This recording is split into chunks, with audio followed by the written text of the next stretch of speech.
Today's concept is Vietnam. Vietnam has a historical significance in the history of Vietnam because Vietnam's struggle is not with one nation, they have to fight with two nations. At the same time, the fight between themselves was fueled by the other superpower nations. So let us see what happened stepwise in detail, what made the procedure of Vietnam to go into such an crucial things, and finally how did Vietnam come out of these kind of problems or the issues. Now, why did I say that Vietnam has to fight with two colonial masters? One is the French. As usual, Vietnam was colonized by French as it was India colonized by the Britishers. They ruled same as India was ruled by the Britishers by putting a puppet in the name of the king and controlled it as per their remote senses. Now, the situation, then why did we come to the second power coming entry into the Vietnam? See here, the second power is the Japan. Japan comes far late into the picture when compared to the French introduction. Now let us deal with French first, then let us enter into the Japanese entry into the Vietnam. Now, what is the plan of French in establishing control over the Vietnam? Vietnam is a place where it is located in the eastern part, southeastern part of Asia. Its location is 15 degrees latitude and 105 degrees longitude. Now, if you see the location of Vietnam, it is in the very closer edge of the part.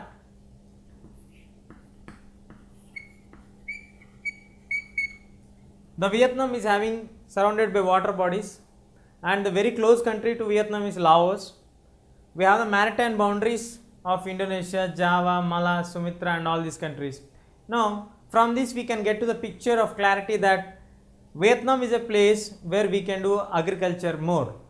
As per the location of Vietnam, we can get into the clarity that Vietnam is very close to the equator.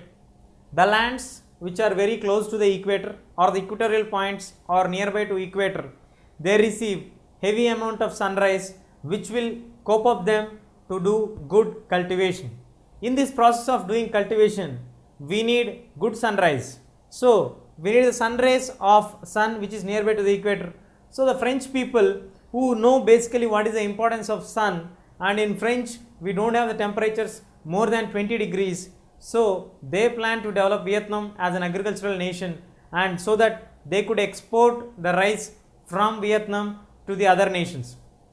In the gradual process of establishing control over Vietnam, they established a puppet king, they removed the earlier king, Nhayan, and they established a puppet king according to their wish.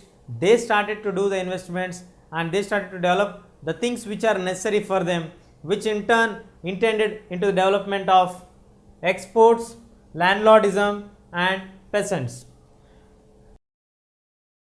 Coming to the exports, landlordisms and peasants, the French people had a threefold idea of the development. That is, first point is we have to develop the irrigation.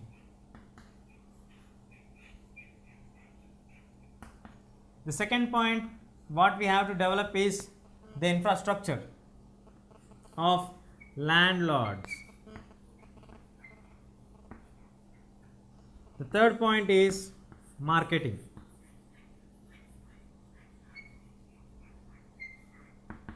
These three strategies are called threefold development strategy of French people or the France.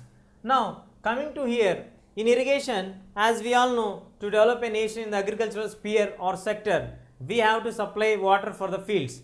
The supply of water for the fields through water or canals is known as irrigation. Now, coming to the irrigation facilities of Vietnam, the Vietnam has a very good water supply and it has only a minor regions where we can't get the supply of water for it. So, the regions which are not getting the water supply near the regions of the Mekong Delta, many canals and rivers were diverted to get the water supply for it.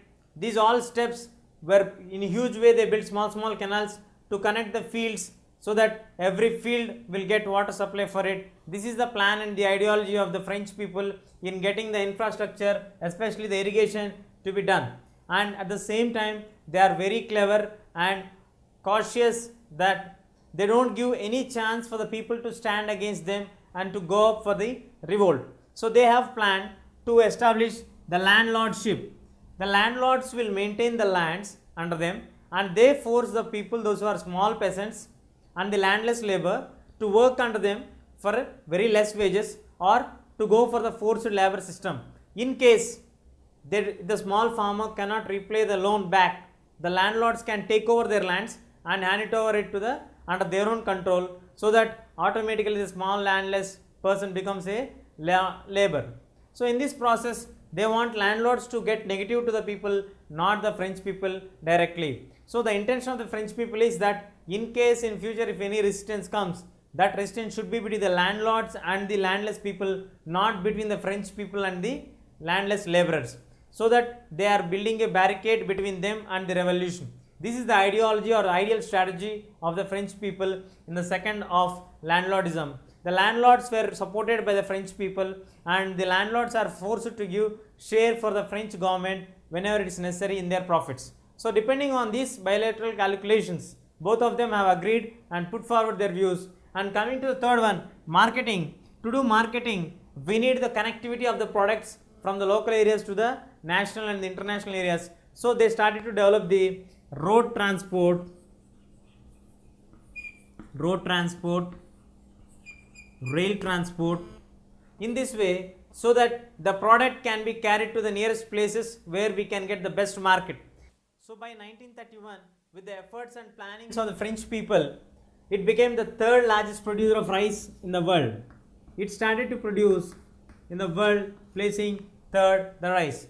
And the total amount of rice produced in Vietnam, among that, 2/3 of the rice is exported by the French people to the other nations. In this process, the people are forced to get to work here, and they are landless people, so they were compulsory using the concept of forced labor.